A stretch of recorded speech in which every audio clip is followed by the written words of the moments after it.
गुरु को आप कैसे हो? सभी अच्छे होंगे। मैं आपको बहुत ही एक सुंदर सी आज बात बताने वाला हूँ गुरु महाराज जी की। तो वीडियो आपको पूरी देखनी है, वीडियो छोड़ के नहीं जाना, वीडियो लाइक करना, सब्सक्राइब करना। जय गुरु महाराज जी। बहुत समय पहले की बात है। एक आलसी लेकिन भोला भाला युवक था जिसका नाम था आनंद। दिन भर कोई काम नहीं करता, बस खाता ही रहता और सोए रहता। घर वाले भी बड़े परेशान थे उससे। एक दिन परेशान होकर घर वालों ने उससे कहा कि जाओ निकलो घर से, कोई काम धाम तो करते नहीं हो, बस पड़े रहते हो। वह घर से निकलकर यूं ही भटकते हुए एक आश्रम पहुंचा। वहां उसने देखा कि गुरुजी हैं और उनके कुछ शिष्य हैं, और उनके शिष्य भी कोई काम नहीं करते, बस मंदिर की पूजा पाठ किया करते थे। उसने मन में सोचा कि यह तो बढ़िया है, कोई काम धाम तो है नहीं, बस पूजा ही तो करनी है। उसने गुरुजी के पास जाकर पूछा, क्या मैं यहाँ रह सकता हूँ? गुरुजी ने कहा, हाँ हाँ क्यों नहीं। फिर आनंद कहता है, लेकिन मैं कोई काम नहीं कर सकता। गुरुजी ने कहा, कोई काम नहीं करना, बस तुझे पूजा ही करनी होगी। आनंद कहता है, ठीक है, इसमें कौन सी बड़ी बात है, वह तो मैं कर लूंगा। अब आनंद महाराज आश्रम में रहने लगा। न कोई काम न कोई धाम, बस सारा दिन खाते रहो, प्रभु भक्ति के भजन गाते रहो। महीना भर बीत गया। फिर एक दिन आई एकादशी। उसने रसोई में जाकर देखा कि खाने की कोई तैयारी नहीं हो रही। उसने गुरुजी से पूछा, गुरुजी क्या आज खाना नहीं बनेगा? तब गुरुजी ने आनंद से कहा कि नहीं, आज तो एकादशी है, तुम्हारा भी उपवास है, आज कोई खाना वाना नहीं बनेगा। उसने कहा, नहीं, अगर मैंने उपवास कर लिया तो कल का दिन ही नहीं देख पाऊंगा। मैं तो ये नहीं कर सकता उपवास, मुझे तो बड़ी भूख लगती है, आपने पहले क्यों नहीं बताया? गुरुजी ने कहा कि ठीक है, तुम नहीं करो उपवास, पर खाना भी तुम्हारे लिए कोई नहीं बनाएगा, तुम्हें खुद ही बनाना पड़ेगा। अब मरता क्या न करता, गया रसोई घर में। पीछे से गुरुजी आ गए। कहने लगे कि देखो, खाना तुम रसोई घर में नहीं बना सकते, आज तुम्हें खाना नदी किनारे जाकर बनाना पड़ेगा।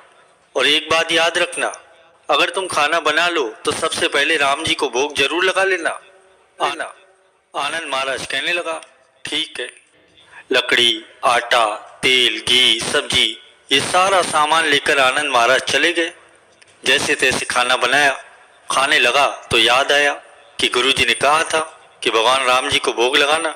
लगा भजन गाने, आओ मेरे राम जी भोग लगाओ जी, प्रभु राम आइए, श्री राम आइए, मेरे भोजन का भोग लगाइए।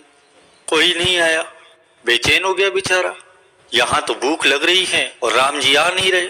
अब भोला बाला मानस जानता नहीं था कि प्रभु साक्षात तो आएंगे नहीं, पर गुरुजी की बात मानना भी जरूरी है। फिर उसने कहा कि देखो प्रभु राम जी, मैं समझ गया आप क्यों नहीं आ रहे। मैंने रूखा सूखा बनाया है और आपको तर माल खाने की आदत पड़ी है, इसीलिए नहीं आ रहे। तो सुन लो प्रभु, आज वहां भी कुछ नहीं बना, सबको एकादशी है, खाना हो तो यहीं आकर भोग लगा जाओ। श्री राम जी अपने भक्ति की सरलता पर बड़े मुस्कुरा रहे थे और माता सीता के साथ प्रकट हो गए। इधर बेचारा भक्त असमंजस में पड़ गया कि गुरुजी ने तो कहा था कि राम जी आएंगे, पर यहाँ तो दो दो लोग आ गए, माता सीता भी आई है। मैंने तो भोजन बस दो लोगों का ही बनाया था, चलो कोई बात नहीं, आज इन्हें ही खिला देते हैं। आनंद महाराज कहने लगा कि प्रभु, मैं तो भूखो रह गया, लेकिन मुझे आप दोनों को देखकर बड़ा अच्छा लग रहा है। लेकिन अगली एकादशी पर ऐसा नहीं करना, पहले बता देना कितने जने आ रहे हो, और हाँ थोड़ा जल्दी आ जाना। अब राम जी उसकी बात पर बड़े मुद्दित हुए, प्रसाद ग्रहण करके चले गए। अगली एकादशी तक ये भोला मानस सब कुछ भूल गया। उसे लगा प्रभु ऐसे ही आते होंगे, प्रसाद ग्रहण करते होंगे। फिर एकादशी आई। आनंद ने गुरुजी से कहा कि गुरुजी, मैं तो चला अपना खाना बनाने, और हाँ गुरुजी, थोड़ा ज्यादा अनाज लगेगा, वहां दो दो लोग आते हैं। गुरुजी मुस्कुराने लगे, भूख के मारो बावला हो गया उसे। ठीक है, ले जा और ले जा अनाज। अब की बार तो उसने 3 लोगों का खाना बनाया।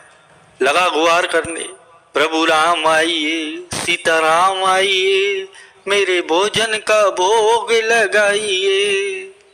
अब प्रभु की महिमा भी निराली होती है।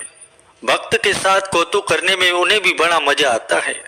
इस बार तो वे अपने साथ भाई भरत, भाई लक्ष्मण, भाई शत्रुघ्न इन सब को साथ लेकर आ गए। इधर भक्त को तो बेचारे को चक्कर ही आ गए।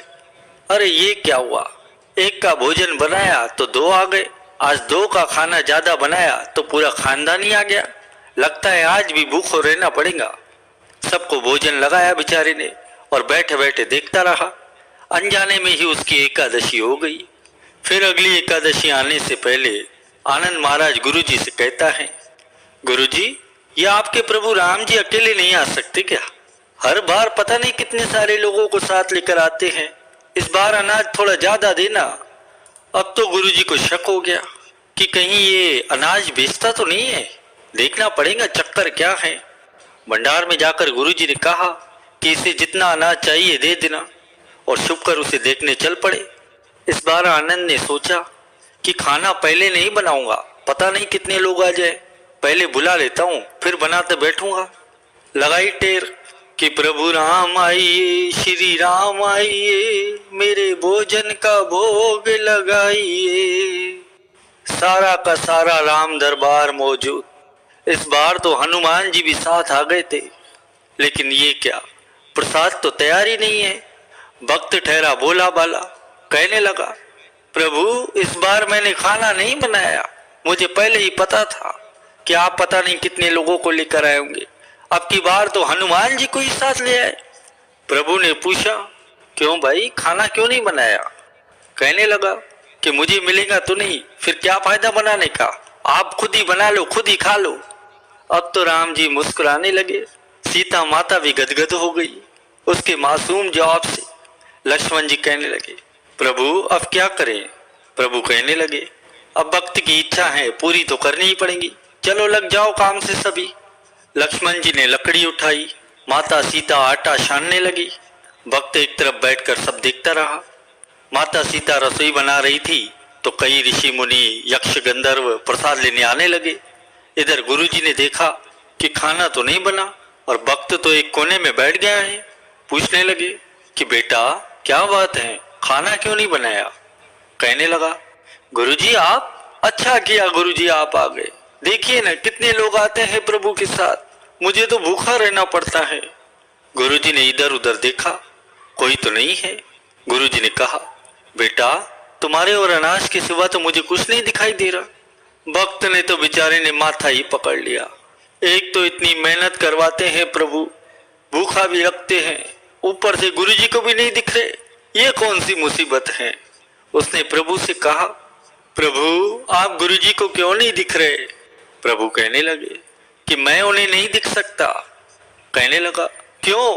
वे तो बड़े पंडित हैं, ज्ञानी हैं, विद्वान हैं, उन्हें तो बहुत कुछ आता है, उनको क्यों नहीं दिखते आप? तब प्रभु कहने लगे, माना कि उनको सब कुछ आता है परंतु वे सरल नहीं है तुम्हारी तरह, इसलिए हम उनको नहीं दिख सकते। तब आनंद ने गुरुजी से कहा कि गुरुजी प्रभु कह रहे हैं कि आप सरल नहीं हैं, इसीलिए आपको नहीं दिखेंगे। अब तो गुरुजी रोने लगे और आनंद से कहने लगे कि वाकई मैंने सब कुछ पाया परंतु सरलता नहीं पा सका तुम्हारी तरह, और प्रभु तो मन की सरलता से ही मिलते हैं। प्रभु गुरुजी की बात सुनकर प्रकट हो गए और गुरुजी को भी दर्शन दिए। इस तरह एक भक्त के कहने पर प्रभु ने रसोई भी बनाई थी। वीडियो लाइक करना, सब्सक्राइब करना। Thank you so much.